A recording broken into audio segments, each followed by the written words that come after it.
ನಾನು ನಂದಿನಿ ಬೆಣ್ಣೆ ತರಿಸಿ ಮನೇಲೇ ತುಪ್ಪ ಮಾಡ್ಕೋತೀನಿ. ಇದು 500 ಗ್ರಾಮ್ ಇದೆ.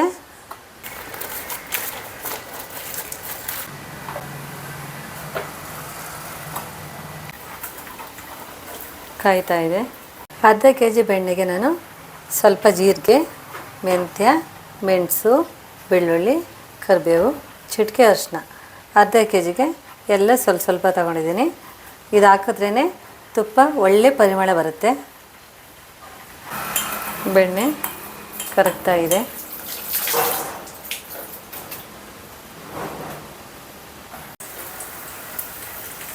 ಜೀರಿಗೆ, ಮೆಂತ್ಯ, ಮೆಣಸು ಎಲ್ಲ ಹಾಕ್ತಾಯಿದ್ದೀನಿ.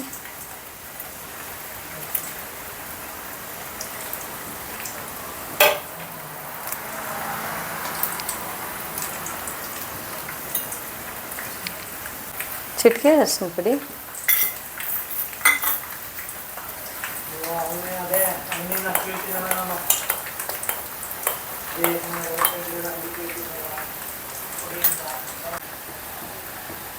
ಮರಳ್ತಾ ಇದೆ.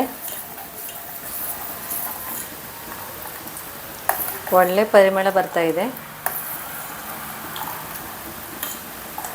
ನೊರೆ ಕಡಿಮೆ ಆಗ್ತಿದೆ. ನೊರೆ ಕಡಿಮೆ ಆಗ್ತಿದೆ ಅಂದರೆ ತುಪ್ಪ ಆಗಿದೆ. ಇನ್ನೊಂದು 2 ನಿಮಿಷ.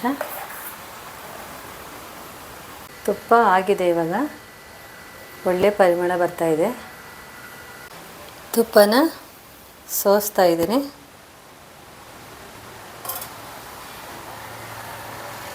ನೋಡಿ, ಅರ್ಧ ಕೆ ಜಿ ಬೆಣ್ಣೆಗೆ ಇಷ್ಟು ತುಪ್ಪ ಬಂದಿದೆ. ಚೆನ್ನಾಗಿ ಬಂದಿದೆ.